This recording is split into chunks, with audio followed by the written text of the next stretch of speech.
Hello, இந்த season வந்துட்டாலே மாம்பழம்னால எல்லாருக்கும் பிடிக்கும் மாம்பழம்னா. அதனால தான் குயின் ஆஃப் ஃப்ரூட்ஸ்ன்னு சொல்கிறாங்க. அதை முக்கணியில் கூட மாப்பழா வாழை மாவை தான் முதல்ல வச்சுருக்காங்க. அவ்வளோ ஒரு டேஸ்டி, சரியான டேஸ்ட்டில் அது நிறைய ஸ்வீட்ஸு அண்ட் டெசர்ட்ஸ் எக்கச்சக்கமாக விதவிதமாக பண்ணலாம். இன்றைக்கி நான் செய்ய போகிற டெசர்ட் வந்து ரொம்ப சிம்பிள் அண்ட் ஈஸி. சொல்ல போகிறாந்தானு ஒரு மாதம் தான் இருக்குது, அதுக்குள்ளே அப்புறம் மாம்பழத்தை கண்ணால் பார்க்க முடியாது.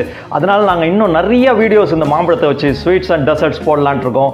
அதனால் எங்கள் வீடியோஸை எல்லாம் மிஸ் பண்ணாமல் பார்த்துட்டு இருங்க. அதுக்கு நீங்கள் சப்ஸ்கிரைப் பண்ணலன்னா சப்ஸ்கிரைப் பண்ணணும். பக்கத்தில் இருக்கிற அந்த பெல் ஐக்கனையும் கிளிக் பண்ணி வச்சுங்க. அப்போ தான் நாங்கள் போட்ட உடனே நீங்கள் வாட்ச் பண்ணலாம். வாட்ச் பண்ணது மட்டும் இல்லை, உடனே மாம்பழத்தை வாங்கி செஞ்சு என்ஜாய் பண்ணலாம். இப்போ நம்ம மேங்கோ ஃபிர்னி எப்படி செய்யுதுன்னு பார்க்கலாமா? இந்த வீடியோ பார்த்துட்டே இருக்கும்போது லைக் பண்ண மறந்துடாதீங்க. உங்கள் ஃப்ரெண்ட்ஸ் அண்ட் ரிலேட்டிவ்ஸ்க்கும் அப்படியே ஷேர் பண்ணுங்கள்.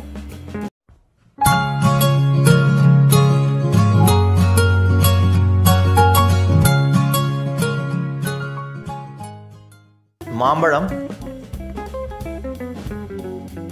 அரிசி 50 கிராம்,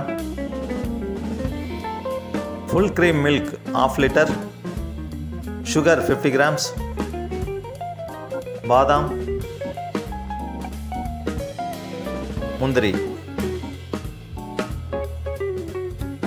ஏலக்காய் பவுடர் 1/2 டீஸ்பூன். இந்த மாம்பழம் சீசனில் ஒரு ஈஸியான ரொம்ப சூப்பரான ஒரு டெசர்ட் ஒன்று செஞ்சு பார்த்துடலாம். இப்போ நான் ஸ்டவ்வை கொளுத்தி ஒரு பாத்திரத்தில் ஒரு 1/2 லிட்டர் பால் ஊற்றிக்கிறேன். நான் வந்து ஃபுல் க்ரீம் மில்க் எடுத்துக்கிறேன். நீங்கள் ஆர்டினரி மில்க் கூட எடுத்துக்கலாம், ஒன்றும் பிரச்சனை இல்லை. இது நல்லா கொதிச்சுட்டு இருக்கட்டும். இதுக்கு முன்னாடி நான் என்ன செஞ்சேன், ஒரு 50 கிராம் அரிசி, நான் பச்சரிசி எடுத்துருக்கேன். நீங்கள் எந்த அரிசினாலும் யூஸ் பண்ணலாம். இதை ஒரு மினிமம் 1/2 hour தண்ணியில் ஊற வச்சுருங்க. 1 hour ஊற வச்சிங்கன்னா ரொம்ப நல்லாயிருக்கும். இது எல்லாத்தையும் நம்ம ஒரு மிக்ஸி ஜாரில் போட்டு தண்ணியெல்லாம் இருத்து இதை வந்து நம்ம குறைன்னு அரைச்சிக்கணும். அதாவது ரவை மாதிரி அரைச்சிக்கணும். கொஞ்சம் ஈஸியாக அரைகிறதுக்கு ஒரு 2 டேபிள் ஸ்பூன் தண்ணியை சேர்த்துக்கலாம். அரிசி அரைச்சாச்சா அதை நம்ம தனியாக எடுத்து வச்சிடலாம். இப்போ அதே மிக்ஸி ஜார்லேயே நான் ஒரு பெரிய மாம்பழம், இது ஒரு மாம்பழமே 300 கிராம் இருந்துச்சு.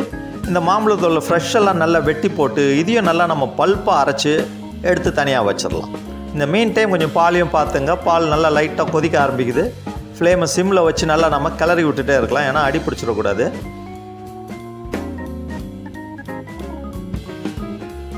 இந்த பால் நல்லா கொதிக்க ஆரம்பிக்குது.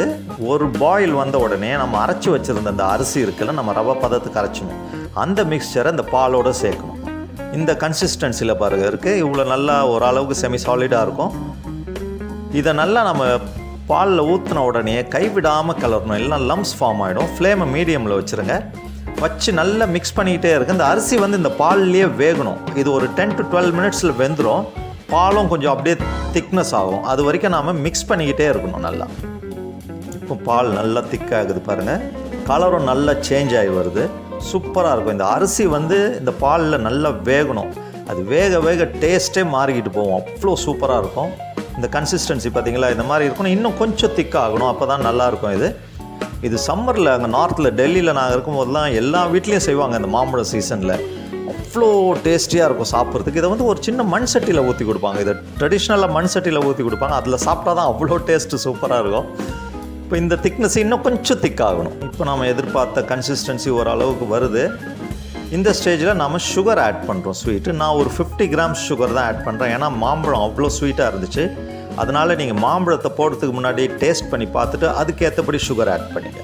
இல்லை சுகர் நிறையா சாப்பிட்றாங்களோ இருந்தால் நீங்கள் இன்னும் கொஞ்சம் அதிகமாக இன்க்ரீஸ் பண்ணிக்கலாம். அதனால் மாம்பழம் டேஸ்ட்டுக்கு ஏற்றபடி சுகர் ஆட் பண்ணிங்க.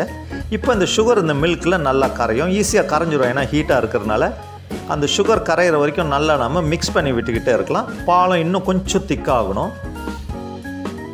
நல்லா மிக்ஸ் பண்ணிட்டு இருக்கலாம். நீங்கள் ஃப்ளேமை வந்து மீடியம் இல்லைனா லோ ஃப்ளேம்லேயே வச்சு நீங்கள் இதை மிக்ஸ் பண்ணிகிட்டு இருங்க. இப்போ அந்த மில்க் நல்லா திக்காகிடுச்சு பாருங்கள். நம்ம எதிர்பார்த்த கன்சிஸ்டன்சிக்கு வந்துருச்சு. இப்போ இதில் ஒரு அடிஷ்னல் ஃப்ளேவருக்காக ஒரு 1/2 டீஸ்பூன் ஏலக்காய் பொடி சேர்க்க போகிறேன். ஜாஸ்தி சேர்த்துறாதீங்க, ஏன்னா இதில் மாம்பழத்தோடைய ஃப்ளேவர் தான் நல்லா தூக்கலாக இருக்கணும்.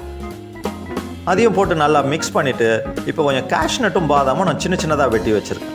இதையும் இதில் மிக்சரில் போட்டு நல்லா மிக்ஸ் பண்ணிக்கலாம். ஏன்னா சாப்பிடும்போது நடுவில் வரமா இருக்கும், ரொம்ப க்ரன்ச்சியாக இருக்கும், அட்டகாசமாக இருக்கும் சாப்பிட்றதுக்கு. இதையும் போட்டு நல்லா மிக்ஸ் பண்ணிவிட்டு ஃபைனலாக நாம் அந்த அரைச்சி வச்சுருந்த மாம்பழத்தை இதில் சேர்க்க போகிறோம். சும்மாவே மாம்பழம்னா குழந்தைங்கலேருந்து பெரியவங்க வரைக்கும் விட மாட்டாங்க. அதுவும் இந்த மில்க்கு, இந்த பாதாம், முந்திரியோடு அந்த மாம்பழம் சேரும்போது வேர்ட்ஸே இல்லைங்க சொல்லுறதுக்கு. அதெல்லாம் சாப்பிட்டா தான் தெரியும். இப்போ இந்த பல்ப்பை இந்த மில்கில் போட்டு இந்த மில்க்கும் இந்த பல்ப்பும் நல்லா பிளெண்ட் ஆகணும். அது வரைக்கும் நல்லா நம்ம மிக்ஸ் பண்ணிக்கலாம். இப்போ பாருங்கள் கலர் எப்படி இருக்குன்னு பாருங்கள். மேங்கோ ஃபிர்னி சூப்பராக இருக்குது பாருங்கள். இப்போ நம்ம இந்த ஸ்டேஜில் ஸ்டவ் ஆஃப் பண்ணிடலாம். நெக்ஸ்ட் அதை எப்படி சர்வ் பண்ணுன்றது, எதில் சர்வ் பண்ணணும், நம்ம எப்படி பண்ணணுன்றதை இப்போ பார்க்கலாம். இந்த மேங்கோ ஃபிர்னியை கொஞ்சம் நேரம் ஆற விட்டுறலாம்.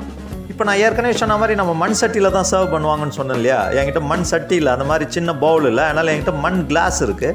ஸோ அதில் ஊற்றி வைக்க போகிறேன். ஏன்னா நம்ம இதை சில்லுன்னு தான் சாப்பிட போகிறோம், சூடாக சாப்பிட போகிறதில்ல. அதனால் ஆறின உடனே இந்த மாதிரி ஒரு மண் சட்டி எடுத்துங்க. இல்லை வீட்டில் என்ன பவுல் இருக்கோ அதை எடுத்து இந்த மாதிரி நீங்கள் முக்கால் பாகத்துக்கு வந்து இதை ஃபிர்னியை ஊற்றிங்க. ஊற்றின பிறகு இதுக்கு மேலே கொஞ்சம் ட்ரை ஃப்ரூட்ஸை தூவிக்கலாம். ட்ரை ஃப்ரூட்ஸ், முந்திரி, எதனால திராட்சை எது இருக்கோ நீங்கள் தூவிங்க. இல்லை அப்படின்னா இந்த மாம்பழத்தை சின்ன சின்னதாக வெட்டி கூட மேலே அப்படியே அழகாக நம்ம கார்னிஷ் பண்ணி டெக்கரேட் பண்ணிக்கலாம். அதே மாதிரி இன்னொரு கண்ணாடி பவுலில் உங்களுக்கு ஊற்றி காட்டுறேன். இது அவ்வளோ டேஸ்டியாக இருக்கும். இது நம்ம சில்லுன்னு தான் நம்ம சர்வ் பண்ண போகிறோம், ஹாட்டாக கிடையாது. அதனால் இது ஃப்ரீசரில் வச்சிடாதீங்க, ஜஸ்ட்டு ஃப்ரிட்ஜில் வச்சு எடுத்தால் போதும். இது ஒரு 1 hour வச்சு எடுங்க போதும். அந்த சில்னஸ் ரொம்ப கரெக்டாக இருக்கும். இது நீங்கள் சர்வ் பண்ணிங்கன்னா டெசர்ட்டுக்கு கொஞ்சம் சாப்பிட ஆரம்பித்தோடனே டெசர்ட் மாதிரி சாப்பிட மாட்டாங்க. இது ஒரு மெயின் டிஷ்ஷாகவே சாப்பிடுவாங்க. அவ்வளோ டேஸ்டியாக இருக்கும். Especially children, they will love it really. அதுவும் இந்த சீசனில் இந்த மாதிரிலாம் சாப்பிட்டு இப்போயே முடிச்சா தான் உண்டு. இன்னும் 1 மாதம் தான் மேக்ஸிமம். இந்த மாதிரி அருமையான மேங்கோ டிஷ் நிறையா இருக்குது. இன்னும் நான் உங்களுக்கு நிறைய செஞ்சு காட்ட போகிறேன். இதெல்லாம் மிஸ் பண்ணாமல் இருக்கிறதுக்கு எங்கள் சேனலை சப்ஸ்கிரைப் பண்ணி வச்சுங்க. அந்த பக்கத்தில் இருக்கிற பெல் ஐக்கனையும் கிளிக் பண்ணுங்கள். இந்த ரெசிபி பிடிச்சிருந்தா மறக்காமல் லைக் பண்ணுங்கள், உங்கள் ஃப்ரெண்ட்ஸோடையும் ஷேர் பண்ணுங்கள். இந்த ரெசிபியை பார்த்துட்டு உங்களுடைய கமெண்ட்ஸை கொடுங்க. இன்னொரு புது டிஷ்ஷோடு உங்களை நான் மீட் பண்ணுறேன். Until then, good day.